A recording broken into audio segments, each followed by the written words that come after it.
नमस्कार. महाराष्ट्राची खबरबात या बुलेटिनमध्ये आपलं स्वागत. औरंगाबादमधून एक धक्कादायक बातमी जिच्या विषयी आपण या बुलेटिनच्या सुरुवातीला बोलणार आहोत. औरंगाबादमध्ये पोलिसांना मारहाण झाल्याची घटना घडली आहे. वारंवार असे प्रकार समोर येत आहेत. मद्यधुंद तरुणांनी नाकाबंदीवरील पोलिसांना मारहाण केलेली आहे.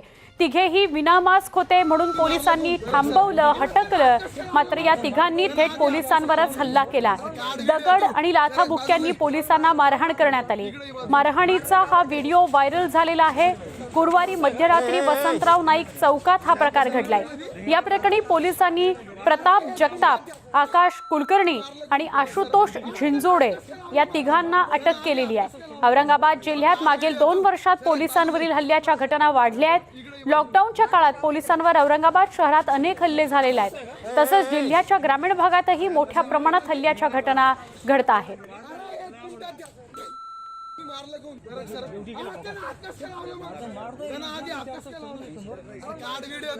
आमचे प्रतिनिधी सचिन जिरे यांच्याशी अधिक बोलूया. सचिन, या घटनेविषयी सुरुवातीला अधिक सविस्तर सांगाल? कुणाला ताब्यात घेतलं गेलेलं आहे का? या तिघांवर कारवाई झालेली आहे का? आणि जे जखमी आहेत ते कितपत जखमी आहेत?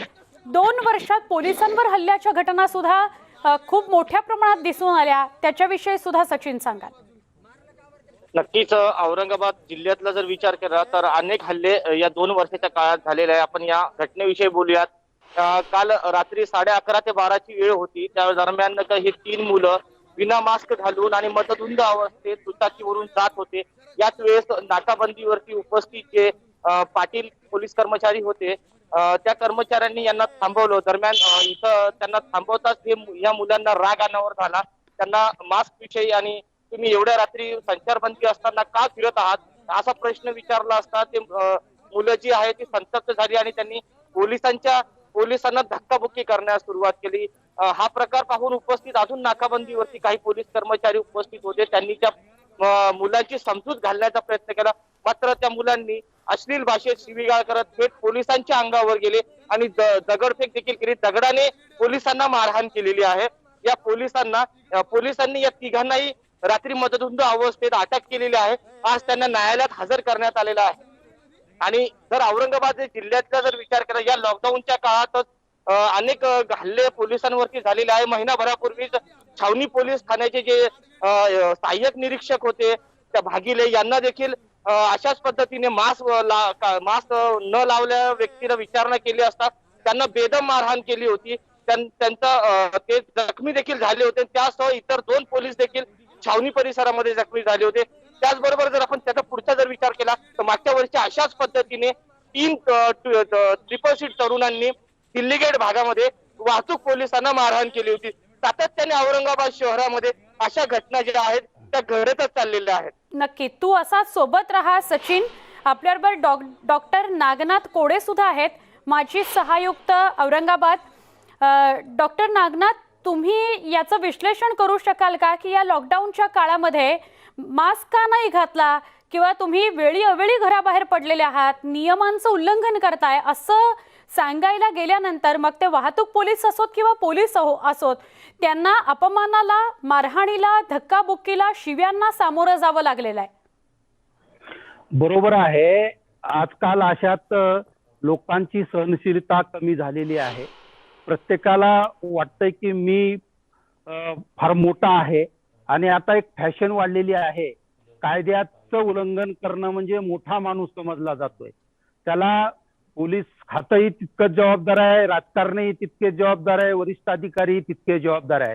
त्याच्यासाठी एखाद्या तरुणानं किंवा एखाद्या माणसानं असं कायद्याचं उल्लंघन केलं असेल, कोणतीही पर्वा न करता जे कायदेशीर कार्यवाही आहे ती केलेली पाहिजे. बरोबर. होणाऱ्या परिणामाची पर्वा न करता काम केलं पाहिजे. पण दुर्दैव असं आहे की पोलीस खात्यात काम करीत असताना एखाद्यानं कायदेशीर कारवाई केली की त्याला बदली, त्याच्यावर काहीतरी ऍक्शन, त्याची बदली त्या कर्मचाऱ्याची होते किंवा त्याच्यावर काहीतरी ऍक्शन केली जाते. त्याच्यामुळे वरिष्ठांना लक्ष देणं आवश्यक आहे आणि राजकीय जो हस्तक्षेप आहे याला अत्यंत जबाबदार आहे.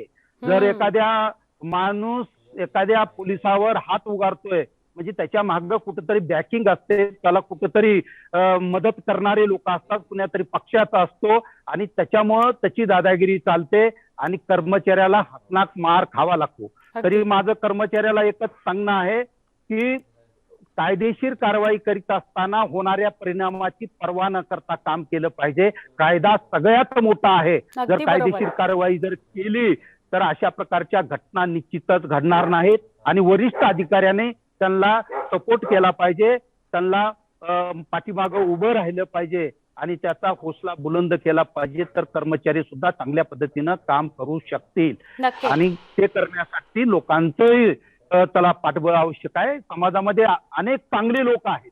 त्या चांगल्या लोकांनी जर उठाव केला, चांगल्या लोकांनी जर या लोकांच्या बाजूने उभं राहिलं वरिष्ठ अधिकाऱ्यांनी, आणि सगळ्यात महत्वाचं म्हणजे राजकारण्याने उभं राहिलं पाहिजे, आणि तरी जर उभं राहिलं तर अशा प्रकारच्या घटना निश्चितच घडणार नाही. कधी कधी डॉक्टर नागनाथ कोडे सर, असं पण बघायला मिळतं की पोलीसच मुजोरपणा करतात, नीट भाषेत संभाषण सुरू करत नाहीत, त्यांचा ॲटिट्यूड चांगला नसतो आणि नागरिक त्रस्त होऊन मग अशा प्रकारची कृती करतात, असं सुद्धा बघायला मिळालंय. तर त्याच्याविषयी तुम्ही काही सांगू शकाल? बरोबर आहे.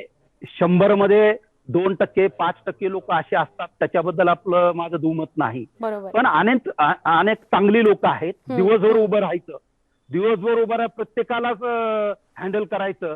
हो. हँडल करीत असताना तो मास्क न घातलेला माणूस सुद्धा पोलिसांना कायदा शिकवत असतो हो. की मास्क नाही घातला तर काय फरक पडतंय. फरक नाही पडत. कायदा आता आहे. आताची जी पॅन्डेमिक परिस्थिती आहे, त्या पॅन्डेमिक परिस्थितीमध्ये लोकांनी मास्क घातला पाहिजे. हो. हे पोलिसांनी वेगवेगळी ओरडून सांगितलं. डॉक्टर नागनाथ सर, वेगवेगळी फालतू क्षुल्लक कारणं पुढे केली जातात. मला श्वास घ्यायला त्रास होतोय, नाही मी थोड्याच वेळासाठी तो मास्क खाली काढला होता पण मी घातला होता, अशी वेगवेगळी कारणं सांगतात पण ऐकत नाहीत अजिबात.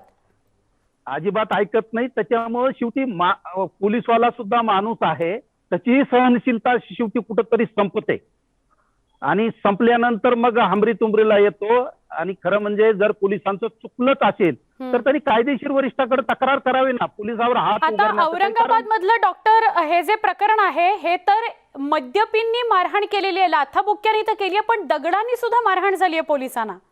हे अत्यंत गंभीर बाब आहे. याच्यामध्ये 100% पोलिसांची चूक नाही. दारू पिणं हा पहिला गुन्हा, दारू पिऊन वाहन चालवणं दुसरा गुन्हा आहे, आणि पोलिसांना मारणं हा तिसरा गुन्हा आहे, आणि हा फार मोठा सामाजिक गुन्हा आहे. म्हणजे 4था गुन्हा त्यांनी केलेला आहे. त्याच्यामध्ये त्यांना कुठलीही माफी नाही.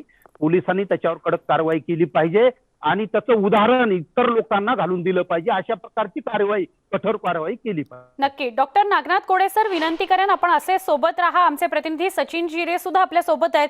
सचिन, काही शहरं, प्रामुख्याने पुणे असेल किंवा नागपूर असेल, काही प्रमाणात मुंबईमध्ये सुद्धा कायदा आणि सुव्यवस्थेचं राज्य आहे का, असा प्रश्न पडतो जेव्हा अशा घटना समोर येत आहेत. आता औरंगाबादचं सुद्धा त्यात नाव घ्यायचं? नक्कीच नाव घ्यायला तर सध्या हरकत नाही. 2 वर्षाचे जर आपण नाही का पाठीमागचा जर नाही का पार्श्वभूमी पाहिली तर पोलिसांवरती सातत्याने 2 महिना उलटले नाही तर पोलिसांवरच्या हल्ल्यांची जी घटना आहे त्या समोर येत आहेत. ही खरोखर गंभीर बाब आहे. मात्र अशा घटना टाळण्यासाठी पोलीस प्रामुख्याने पहिल्यांदा विनंती करतात. मात्र आता जी परिस्थिती आहे त्या विनंतीला धुडकावलं जात आहे. कोणी राजकीय दबाव आणला जातोय किंवा काही प्रकरणामध्ये तर चक्क मारहाण केल्यानंतर या आविर्भावात ही मंडळी वावत असतात की आम्ही पोलिसांना मारलं. एक प्रकारे त्यांनी मोठी जंग जिंकली का, अशा पद्धतीने या आविर्भावात ही मंडळी वागत असतात. त्यामुळे तरी हा गंभीर विषय बनत चाललेला आहे. यावरती आता पोलीस प्रशासनाने कठोरात कठोर कारवाई करणे गरजेचं झालेलं आहे. सचिन, मात्र या 2 वर्षांमध्ये पोलिसांना मारहाणीच्या ज्या घटना समोर आल्या आहेत, ज्या मोठ्या प्रमाणात घडलेल्या आहेत, त्याची प्रामुख्याने कारणं काय वाटतायत तुला? प्रामुख्याने कारण जर आपण याचा विचार करायला गेला तर नागरिकांची या लॉकडाऊनच्या काळातच या घटना वाढलेल्या आहेत. नागरिकांची मानसिकता नाहीये की आम्ही पोलिसांनी जर आम्हाला थांबवलं, पोलिसांनी जर आम्हाला अटकलं तर आम्ही किमान मास्क तरी घालावं. मात्र मास्क घालण्याची देखील मानसिकता आता काही नागरिकांची राहिलेली नाहीये.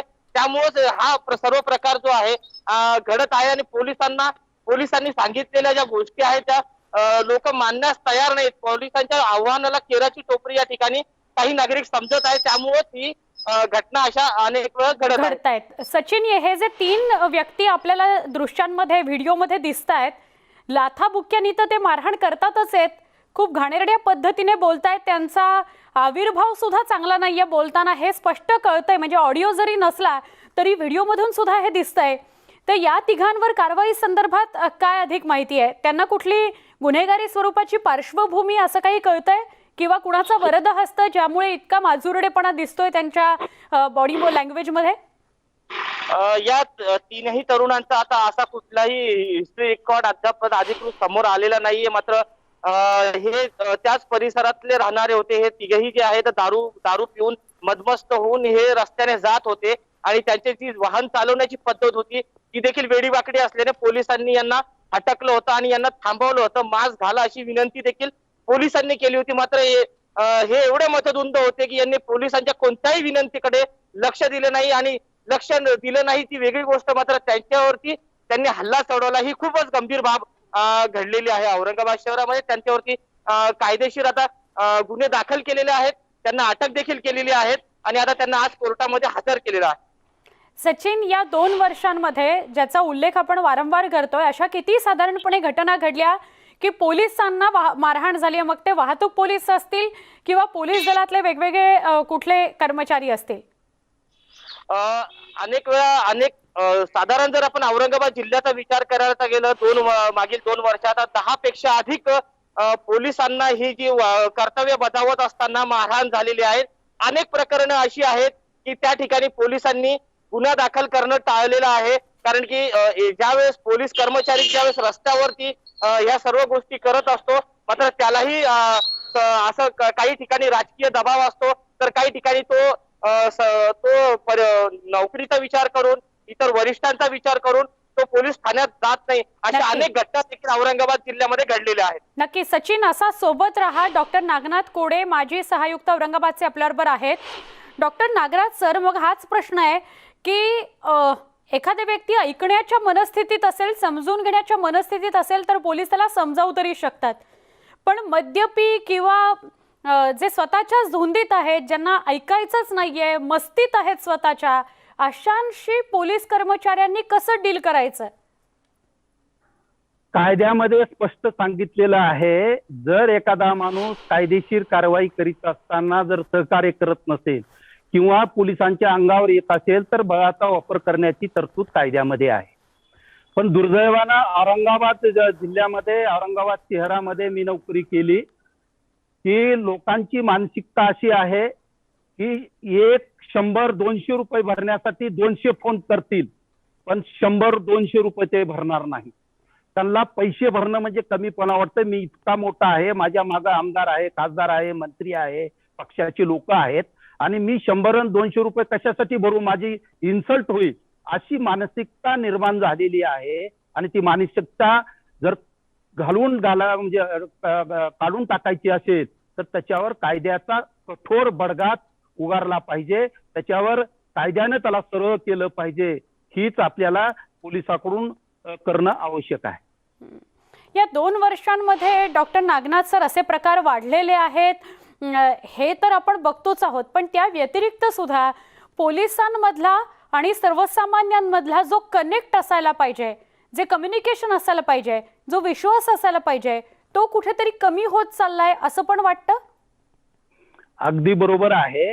हे इंग्रजाच्या काळापासूनची परिस्थिती आहे की इंग्रजाच्या काळामध्ये भारताला स्वातंत्र्य मिळत नव्हतं आणि मिळत नव्हतं त्यावेळेस पोलीसवाले हे इंग्रजाच्या बाजूने त्यावेळेस काम करत होते, का सरकार इंग्रजाचं होतं.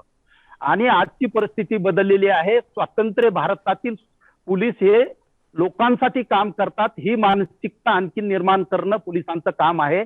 कम्युनिटी पोलिसिंगच्या माध्यमातून किंवा इतर कार्यक्रमाच्या माध्यमातून एक लायझनिंग निर्माण केली पाहिजे. कम्युनिटी पोलिसिंगच्या माध्यमातून लोकांमध्ये मिसळलं पाहिजे आणि लोकांचं जे मत आहे, लोकांचा जे सपोर्ट आहे या कम्युनिटी पोलिसिंगच्या माध्यमातून मिळवला पाहिजे. आणि जे लोकांचे आणि पोलिसांचे म्हणजे जी दुरी निर्माण झालेली आहे ते दुरी कमी करण्याचं काम कम्युनिटी पोलिसिंगच्या माध्यमातून केलं पाहिजे. आणि तरच मला वाटतं ही जनता सुद्धा पोलिसांना चांगल्या पद्धतीनं काम करेल, मदत करेल आणि काम करण्यासाठी सहकार्य करेल. आणि याचीच दुसरी बाजू नागनाथ सर, समाजकंटकांची एवढी हिंमत कशी काय वाढलेली आहे? म्हणजे राजकीय हो वरदहस्त याच्या व्यतिरिक्त काय काय कारण वाटतात की समाजकंटक बिनधास्तपणे पोलिसांवर हात उगारू लागलेत, पोलिसांना मारहाण करू लागलेत? या प्रकरणात तर दगडाने मारलेलं आहे. यामध्ये तर आहेत, पण खरं म्हणजे पोलिसांनी सुद्धा त्यांच्यावर कठोर कारवाई केली पाहिजे. इतक्या कायद्यामध्ये तरतुदी आहेत, त्याच्यावर 107, 110च्या जर ऐकत नसेल तर त्याला हद्दपार केलं पाहिजे.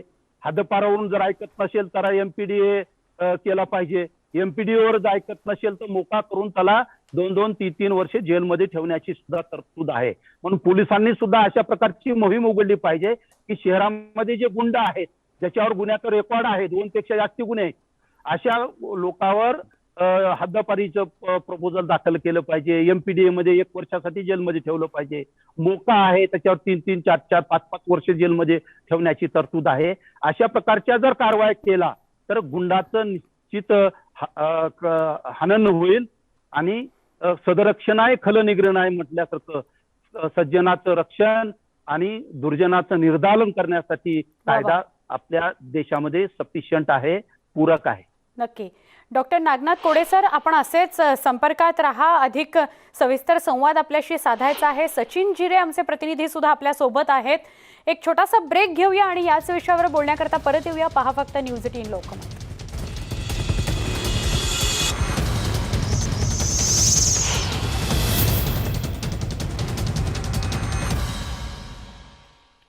महाराष्ट्राची खबर बातमध्ये पुन्हा एकदा स्वागत. औरंगाबादच्या एका घटनेविषयी आपण बोलतो आहोत.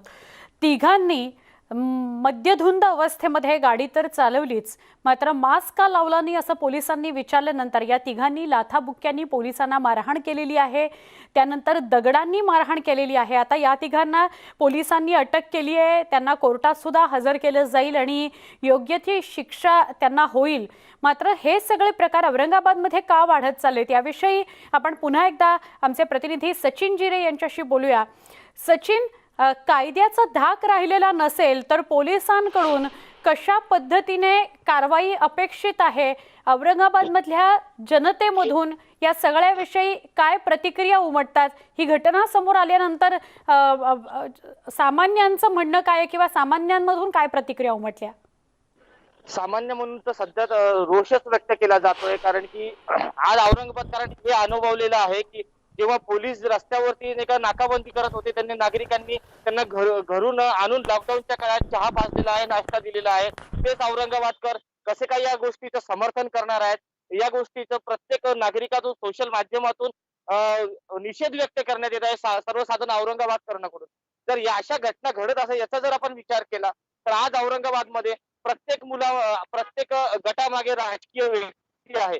हेच राजकीय व्यक्ती जे आहेत तर याला काही अशी कारणीभूत आहे असं आपण सांगू शकतो. कारण की आणि एखाद्या पोलिसाने जर दुचाकी जरी धरली तर त्या राजकीय व्यक्तीचं नाव सांगून त्या व्यक्तीचं धाक दाखवून पोलिसांच्या कानाला फोन लावला जातो. अनेक वेळा तर पोलिसांच्या अंगावर जाण्या इतपत घटना घडत असतात. मात्र आज घडीला तर आपण पाहतोय की ते हल्ले होत आहेत. त्यामुळे कुठेतरी हे जे भाई दादा मंडळी आहेत यांचा देखील यामध्ये मोठा हातभार म्हणावा लागेल. नक्की. सचिन, असा सोबत राहा. डॉक्टर नागनाथ कोडे माजी सहायुक्त औरंगाबादचे आपल्या सोबत आहेत. डॉक्टर नागनाथ सर, सध्या गुन्हेगारी प्रवृत्ती किंवा विकृती, अचानक राग येणे आणि त्या रागाच्या भरात वाटेल ते करणे, अशा प्रकारची मानसिकता वाढलेली आहे असं वाटतं आपल्याला? मानसिकता वाढलेली आहे. दारूच्या नशेत जरी असलं तर दारूच्या नशेत दुसरं काही करत नाहीत, पोलिसांनाच बरंच मारतात, सगळं समजतंय. पण त्यांना माहिती आहे की मी आज जरी पोलिसांना मारलं तर मला सोडवणारा कुठला तरी राजकीय पक्षाचा माणूस माझ्या पाठीमागं उभा आहे आणि तो मला निश्चित सोडविल, आणि त्याच्यामुळं अशा प्रकारची डेअरिंग ते करतात. त्याचबरोबर कुठंतरी वरिष्ठ लोक, जे वरिष्ठ अधिकारी आहेत, त्यांनी सुद्धा या पोलिसांचं ऐकून घेतलं पाहिजे. पोलिसांनी ऐकून ज्या पद्धतीनं या शहरामध्ये किंवा इतर ठिकाणी लोकांची दादागिरी वाढलेली आहे, ती दादागिरी कमी करण्यासाठी सुद्धा त्यांनी या पोलिसांना, पोलीस खालील अधिकाऱ्यांना सपोर्ट केला पाहिजे, त्याची हिंमत वाढवली पाहिजे. आणि राजकीय हस्तक्षेप जिथं जिथं होतोय ते सुद्धा हस्तक्षेप हाणून पाडला पाहिजे. आणि पोलिसांना ज्या ज्या ठिकाणी जे योग्य आहे पोलीसवाले करतात ते योग्य करण्यासाठी त्यांचं समर्थन असलं पाहिजे, हेही महत्त्वाचं नक्की. तितकंच आहे. डॉक्टर नागनाथ सर अधिक बोलते, पण ही दृश्य आपण आपल्या प्रेक्षकांना दाखवतोय. काही इमेजेस सुद्धा आपल्यापर्यंत पोहोचलेत, काही छायाचित्र आहेत आणि काही दृश्य आहेत. हल्ल्यामध्ये जखमी झालेल्या पोलिसांची सुद्धा काही दृश्य आपल्यापर्यंत पोहोचलेली आहेत. आणि या 2 वर्षांमध्ये हाणामारीच्या ज्या काही घटना घडल्या त्याची दृश्य आणि व्हिज्युअल्स आपल्यापर्यंत पोहोचली आहेत. अत्यंत धक्कादायक हा सगळा प्रकार आहे. डॉक्टर नागनाथ सर, हल्ली गुंडगिरी करणं किंवा भाईगिरी करणं किंवा स्वतःला गुंड म्हणवून घेणं, दादा म्हणवून घेणं, ह्याच्यामध्येच धन्यता मानणारी प्रवृत्ती सुद्धा बघायला मिळते. अगदी बरोबर आहे. राजकारणामध्ये जर ज्याला जायचं आहे, काही लोक चांगले राजकारणामध्ये जरूर आहे, पण काही लोक त्यांनी किती गुन्हे केलेले आहेत, त्याचा गल्लीमध्ये किती दादागिरी आहे, त्या वार्डामध्ये किती मोठा दादा आहे किंवा शहरामध्ये किती मोठा दादा आहे, त्याच्यावर तो किती मोठा पुढारी आहे, तो किती मोठा कार्यकर्ता आहे, अशा प्रकारचं गणित नव्यानेच आता मांडणी सुरू झालेली आहे. त्याच्यामुळे त्यांना असं वाटतंय की माझ्यावर जर समजा पोलिसांनी काही कारवाई केली तर निश्चितच माझ्या गल्लीतले, माझ्या बाजूचे, माझ्या पक्षाचे लोक माझ्या पाठीमागं उभं राहतील आणि उभं राहून मला निश्चितच पोलिसांच्या हातून किंवा जेलमधून सोडून आणतील, ह्याची खात्री त्या गुंडांना वाढलेली आहे. आणि त्याच्यामुळं अशा प्रकारची प्रवृत्ती समाजामध्ये वाढत आहे. डॉक्टर नागनाथ सर, यालाच लागून मी प्रश्न विचारते की जिथे कोणीतरी आपल्या बरोबर किंवा आपल्या मागे जो आहे, आपल्याला ज्याचा वरदहस्त आहे तो आपल्याला वाचवेल, अशी भावना जी या गुंडांमध्ये किंवा भाईगिरी करणाऱ्यांमध्ये वाढत चाललेली आहे, त्याच्याच उलट पोलिसांमध्ये थोडी ह्या भावनेची कमतरता दिसते की आपण जर या व्यक्तीला पकडलं किंवा आपण जर कायद्याचा बडगा उगारला तर आपल्याला वरिष्ठ साथ देतील की नाही, आपल्यासोबत उभे राहतील की नाही, असा मात्र कायम संभ्रम पोलिसांमध्ये असतो, कर्मचाऱ्यांमध्ये असतो, असं वाटतं का? अगदी बरोबर आहे.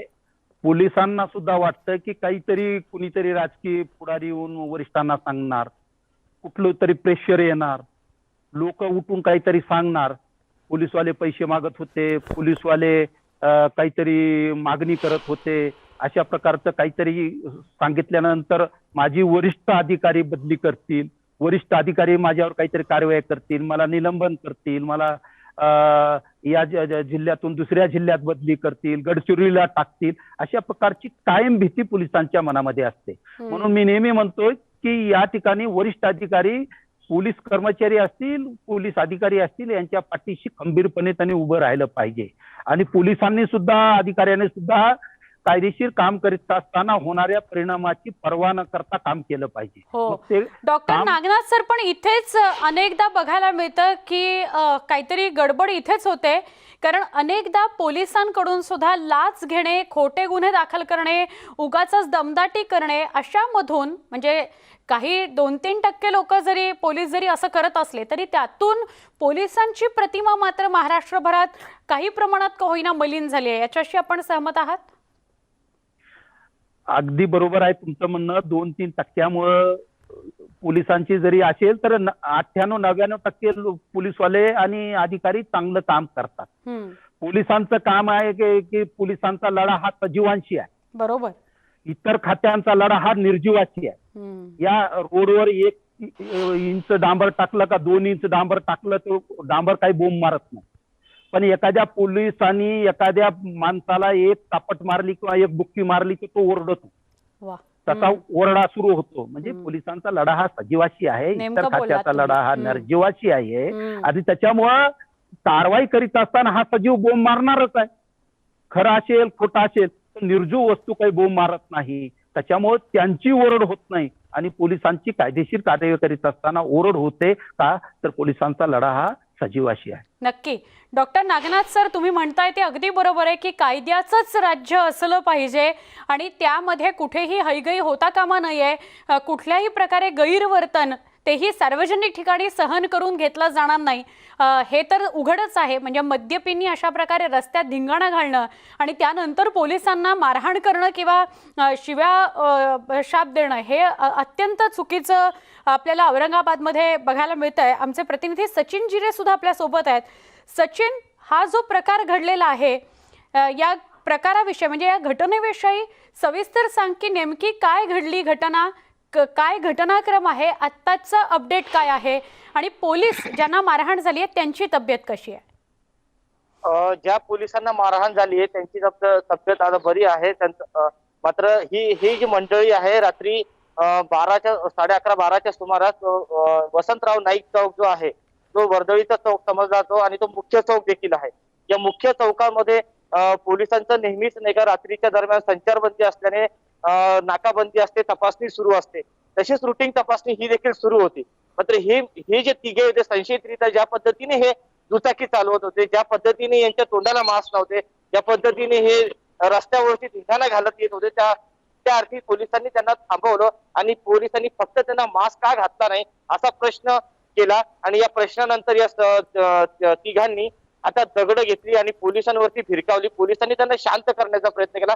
मात्र तोपर्यंत यांनी पोलिसांना थेट मारहाणपर्यंत यांची मजल गेली होती.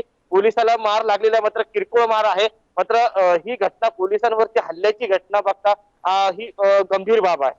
नक्की सचिन, या मागच्या लॉकडाऊनच्या 1-1.5 वर्षामध्ये महिला पोलिसांवर सुद्धा म्हणजे धावून जाणे किंवा त्यांना अर्वाच्य भाषेत बोलणे अशा प्रकारच्या सुद्धा घटना घडल्यात. वाहतूक पोलिसांना सुद्धा मारहाण झाल्याची घटना घडली आहे. नक्कीच वाहतूक पोलीस कर्मचाऱ्यांना या ठिकाणी नाही का रस्त्यावर पाडून दिल्ली गेट भागात नाही का 3 अशाच दुचाकीवर आलेल्या 3 तरुणांनी मारहाण केली होती. आणि त्या ठिकाणी विशेष म्हणजे जेव्हा त्या पोलिसाला मारहाण होत होती तेव्हा आजूबाजूचे नागरिक बघ्याच्या भूमिकेत होते. नागरिकच नव्हे तर त्या सोबतचे जे पोलीस होते त्यांनी देखील बघ्याची भूमिका घेतली होती. त्यामुळे हिंमत मारण्यापर्यंतची ही वाढत चाललेली आहे. तर गेल्याच महिन्याभरात एनएससी कमांडो असलेला एक मद्यपी त्या ठिकाणी वाहनातून येत होता. पोलिसांची चूक एवढीच होती की त्याला देखील पोलिसांनी हेच म्हटलं होतं, मास्क का घातलं नाही. त्या एनएससी कमांडोने थेट पोलीस अधिकाऱ्याच्या चेहऱ्यावरती विद्रूप चेहरा केला होता, रक्तबंबाळ केला होता, इथपर्यंत मारहाण केली होती. बापरे. सचिन, धन्यवाद सविस्तर संवाद साधल्याबद्दल आणि औरंगाबाद मधल्या परिस्थितीविषयी माहिती दिल्याबद्दल. डॉक्टर नागनाथ कोडे सर, माजी सहायुक्त औरंगाबादचे आपल्या सोबत आहेत. डॉक्टर नागनाथ सर, तुम्हालाच शेवटचा प्रश्न आहे. औरंगाबादमध्ये माजी सहायुक्त म्हणून तुम्ही काम केलेलं आहे. तुम्ही औरंगाबादकरांना किंवा महाराष्ट्रातल्या सामान्य नागरिकाला काय आवाहन कराल? स्वतःचं वर्तन कसं असायला हवं आणि पोलिसांप्रती भावना कशी असायला हवी? जर पुढे जाऊन तुम्हाला हा प्रश्न आहे की जर पोलिसांचं वर्तन अयोग्य वाटत असेल तर काय केलं पाहिजे सामान्यांनी, हेही सांगाल नागनाथ सर? बरोबर आहे. पोलिसांचं जर वर्तन खराब असेल किंवा गैरवर्तन करत असेल तर ते वरिष्ठांना त्यांची तक्रार केली पाहिजे. पैसे मागत असतील तर वरिष्ठांना किंवा अँटी करप्शन कडे त्यांनी तक्रार केली पाहिजे. पण पोलीसवाले काम करीत असताना, कायदेशीर काम करीत असताना लोकांनी त्यांना जनतेने त्यांना सहकार्य केलं पाहिजे. का तर पोलीस अधिकारी असेल, कर्मचारी असेल, हे जनतेसाठीच काम करतो आहे. एखादा पोलीसवाला रस्त्यावर उभा असतो आणि एखाद्या मुलीला किंवा मुलाला शाळेला सोडण्यासाठी ज्यावेळेस त्याचा वडील जातो, घेऊन जात असताना हा मात्र रस्त्यावर उभा होतो. त्याचा मुलगा असेल, मुलगी असेल, ती स्वतः शाळेमध्ये जाते. पण या लोकांच्या मुलीचा अपघात होऊ नये, मुलांचा अपघात होऊ नये म्हणून रस्त्यावर तो उभा असतो, हातवारे करत असतो. खरंय. आणि लोकांची सुरक्षितता हे अत्यंत महत्त्वाची आहे. घरच्या मुलाची. डॉक्टर नागनाथ सर, तुम्ही अगदी मोजक्या शब्दात बोलताय किंवा महत्त्वाच्या विषयावर बोलताय. मागचे 2 वर्ष पोलिसांनी आपलं घर बाजूला ठेवून, किंबहुना काही लोक तर घरी गेलेली सुद्धा नाहीत, लॉजवर किंवा वेगवेगळ्या ठिकाणी त्यांची सोय केली आणि 24 तास ड्युटी बजावतायत. अशा सगळ्यांप्रती आदरभाव सामान्य जनतेला असायलाच हवा. डॉक्टर नागनाथ कोडे सर, खूप खूप आभार. आपण सविस्तर न्यूज 18 लोकमतशी बोललात त्याबद्दल. सचिन, आपलेही आभार. महाराष्ट्राची खबरबात या बुलेटिनमध्ये एक छोटासा ब्रेक. पहा फक्त न्यूज 18 लोकमत.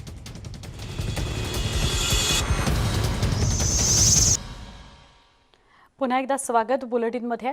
पोलिसांच्या मारहाणीमुळे अपमानित झाल्यानं नागपुरातील महेश राऊत यांनी आत्महत्या केली आहे. भाजप नेत्या चित्रा वाघ यांनी मयत महेश राऊत यांच्या घरी जाऊन कुटुंबांचं सांत्वन केलं. दरम्यान मुख्यमंत्री आणि गृहमंत्र्यांचं पोलिसांवर लक्ष आहे. नागपूरचे पोलीस काय करतायत माहिती आहे? 100 नंबरवर फोन करण्याची एवढी मोठी शिक्षा, असा सवाल उपस्थित केलाय भाजपचे नेत्या चित्रा वाघ यांनी. तसंच दोषींवर कारवाई झालीच पाहिजे अशी मागणी सुद्धा त्यांनी केली आहे. चित्रा वाघ यांनी सामूहिक बलात्कार पीडित अल्पवयीन मुलीची सुद्धा भेट घेतली। पोलिसांनी रिटर्न कॉल केल्यानंतर त्या ठिकाणी त्यांनी फोन उचलला नसेल किंवा उचलला गेला नसेल, मारहाण केली गेली। आज आम्ही त्यांच्या घरी गेलो होतो। 2 लहान मुलं आणि संपूर्ण राऊतचा परिवार जो आहे तो आज त्या ठिकाणी उघड्यावरती पडलेला आहे। बीट मार्शल जे त्या ठिकाणी गेले होते 2 जण, त्यांनी राऊतला मारहाण केली। मारहाण यासाठी केली गेली की आम्ही फोन केला गेला असता तो फोन उचलला का गेला नाही हे त्यांच्या घरातल्या लोकांनी सांगितलंय, तिथे राहणाऱ्या लोकांनी सांगितलंय। नागपूरमधला जो क्राईम रेट आहे तो कशा पद्धतीने वाढता आपल्याला सगळ्यांना पाहायला मिळतोय आणि तो अतिशय चिंतेचा विषय आहे की ज्या मेयो चौकामध्ये त्या मुलीला आणून टाकलं होतं, एकदा नाही 2दा, जो नागपूरमधला अतिशय गजबजीचा भाग आहे, ज्या ठिकाणी 24 तास CCTV सर्व्हिलन्स आहे। CCTV हे याच्यासाठीच लावले गेले असतात माझ्या माहितीप्रमाणे, त्याच्यासाठी 24 तास मॉनिटरिंग त्या ठिकाणी असतं। मग जर एका मुलीला 2दा त्या ठिकाणी रात्री अपरात्री जर आणून काही टाकलं असेल, तिथं आणून सोडलं गेलं असेल, तर ते पोलिसांच्या लक्षात आलं नाही का?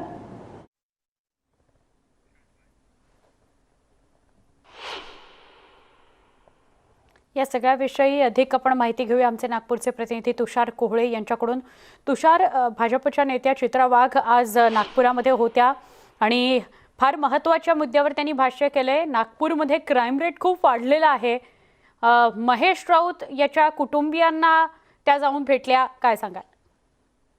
स्वर्णा, चित्रा वाघ यांचा 1 दिवसाचा नागपूरचा दौरा होता। या दौऱ्यामध्ये त्यांनी 2 ठिकाणी व्हिजिट दिलेली आहे। पहिली जी भेट त्यांची होती ती महेश राऊत यांच्या कुटुंबियांची त्यांनी भेट घेतलेली आहे। उल्केश्वर पोलीस स्टेशनच्या हद्दीमध्ये एक घटना घडलेली होती की महेश राऊत यांनी 100वर कॉल केला होता आणि तो कॉल फेक कॉल असल्याचा आरोप करून महेश राऊत याला पोलिसांनी मारहाण केली होती। त्या मारहाणीनंतर महेश राऊत यांनी आत्महत्या केली। तर कुठेतरी पोलिसांची मारहाण ही आत्महत्येला जबाबदार असल्याचा गुन्हा दाखल करून पोलिसांना निलंबित करावा जे दोषी आहे त्यासाठी चित्रा वाघ आज नागपूरमध्ये आल्या होत्या। त्यांनी कुटुंबियांची भेट घेतली, राऊत कुटुंबियांची, आणि पोलीस आयुक्तांना देखील या संदर्भात त्यांनी तक्रार केलेली आहे। यासोबतच जी अल्पवयीन मुलगी आहे, म्हणजे शुक्रवार नागपूरमध्ये एक घटना घडली होती की एक अल्पवयीन मुलींवर एकाच दिवशी 2 वेळा सामूहिक अत्याचार झालेला होता। त्या मुलीची देखील चित्रा वाघ यांनी भेट घेतलेली आहे आणि त्या संदर्भात देखील त्यांनी पोलीस आयुक्तांना निवेदन दिलेलं आहे। त्यांचं असं म्हणणं होतं की ज्या प्रकारे नागपूरमध्ये सातत्याने या गुन्ह्याच्या घटना घडत आहे आणि पोलिसांच्या कार्यशैलीवर देखील प्रश्नचिन्ह उपस्थित केलं जात आहे। ज्या दुहेरी बलात्काराच्या घटनेमध्ये तर त्यांनी हा प्रश्न उपस्थित केला की तिथे CCTV होता, अत्यंत गजबजलेला तो संपूर्ण परिसर होता। जेव्हा ही संपूर्ण घटना घडत होती किंवा त्या पोरीचं अपहरण केलं जात असेल किंवा त्या पोरीला जबरन सोबत नेलं जात असेल, तेव्हा CCTV मध्ये पोलिसांना दिसलं नाही का? आणि जर CCTV असल्यावर ही घटना घडत असेल तर CCTVचा काय उपयोग, हे देखील प्रश्न त्यांनी यावेळी या संपूर्ण दौऱ्यामध्ये उपस्थित केले। आणि त्या या संपूर्ण 1 दिवसाच्या दौऱ्यामध्ये त्यांनी नागपूरचे पोलीस आयुक्त अमितेश कुमार यांची देखील भेट घेतली आणि त्यांना सविस्तर माहिती देऊन निवेदन दिलं। नक्की तुषार, धन्यवाद माहिती दिल्याबद्दल।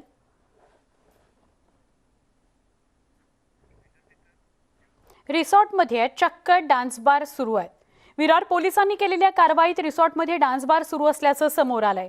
लॉकडाऊनमध्ये बार बंद आहे, त्यामुळे बार मालकांनी ही शक्कल लढवली। वसईतील एका रिसॉर्टमध्येच डान्स बार तयार करण्यात आला। विरार पोलिसांनी या प्रकरणी चांदीप इथल्या मॉस नावाच्या रिसॉर्टवर रात्री छापा टाकला। 15 मुलींसह ग्राहक आणि हॉटेलच्या कर्मचाऱ्यांना यावेळी अटक करण्यात आली।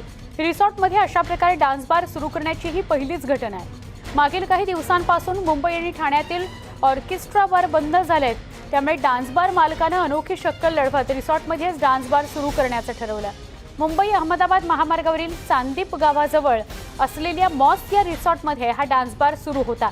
गेल्या 3-4 दिवसांपासून या रिसॉर्टमधला डान्स बार छुप्या पद्धतीनं सुरू होता आणि त्यात मोठ्या प्रमाणावर ग्राहकही येत होते।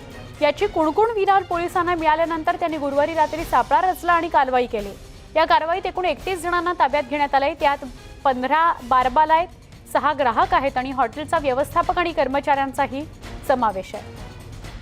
काश्मीरा इथल्या बॉसी नावाच्या डान्स बार मालक सचिन दांडगे यानं हा बार सुरू केल्याची माहिती आहे। विरार पोलीस ठाण्याच्या हद्दीमध्ये चांदीप गावाजवळ मॉस जे आहे रिसॉर्ट, या ठिकाणी काही बारबाला येऊन तिथे कार्यक्रम होणार असल्याबाबत माहिती मिळाली होती. त्या मिळालेल्या माहितीच्यानुसार रेड केलेली असून त्यात 16 बारबाला आणि 15 पुरुष यांना अटक करण्यात आलेली आहे आणि आज माननीय न्यायालयात हजर करण्यात आलेला असून आरोपितांकडून एकूण 2,30,000 रुपये कॅश व इतर साहित्य विदेशी दारू जप्त करण्यात आलेली आहे. आमचे प्रतिनिधी विजय देसाई यांच्याकडून अधिक जाणून घेऊया. विजय, हा सगळा काय प्रकारे पहिल्यांदाच असं समोर येत आहे की रिसॉर्टमध्ये डान्स बार सुरू होता? सुवर्ण हे वसई तालुक्यातील विरार जे गाव आहे, विरारमधील चांदीप गाव आहे. त्या चांदीप गावामध्ये मॉस नावाचं हे रिसॉर्ट आहे आणि या रिसॉर्टमध्ये गेल्या 2-4 दिवसापासून या ठिकाणी बारबाला जे आहे ते येत आहेत आणि तिथे डान्स पार्टी होती अशी माहिती विरार पोलीस ठाण्याचे वरिष्ठ पोलीस निरीक्षक सुरेश वराडे यांना मिळाली होती आणि त्यानुसार त्यांनी काल रात्री सापळा रचला आणि सापळ्यामध्ये या ठिकाणी मुली नाचत असताना त्यांना बारबाला नाचत असताना मिळालेल्या आहेत. या प्रकरणी 31 जणांना टोटल ताब्यात घेतलेला आहे. त्याच्यामध्ये 15 मुलींना आणि 16 ग्राहकांना त्यांनी अटक केलेली आहे. त्यांना आज वसईच्या न्यायालयात नेलं असता त्यांना न्यायालयीन कोठडी सुनावण्यात आली आहे. नक्की.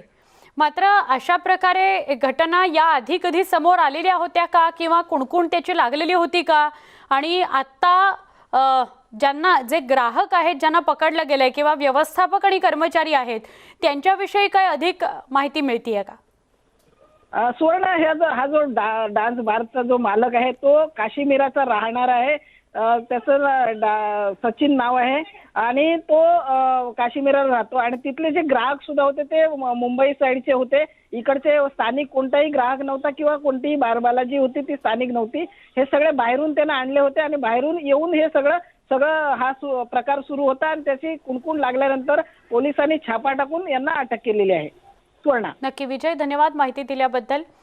पण अत्यंत धक्कादायक ही घटना आहे.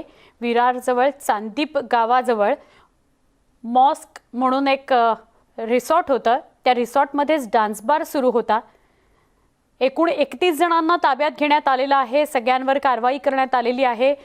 सापळा रचून विरार पोलिसांनी ही कारवाई केलेली आहे. पण अजून सुद्धा चोरी छुप्या पद्धतीने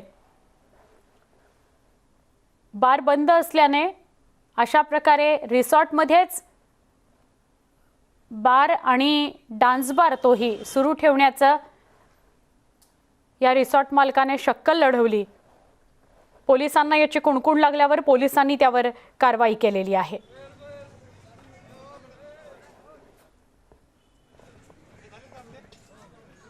या सगळ्या महत्त्वाच्या घडामोडींसह महाराष्ट्राची खबरबात या बुलेटिनमध्ये इथेच थांबणार आहोत. ताज्या बातम्यांसह काही क्षणात पुन्हा भेटू. पहा फक्त न्यूज 18 लोकमत.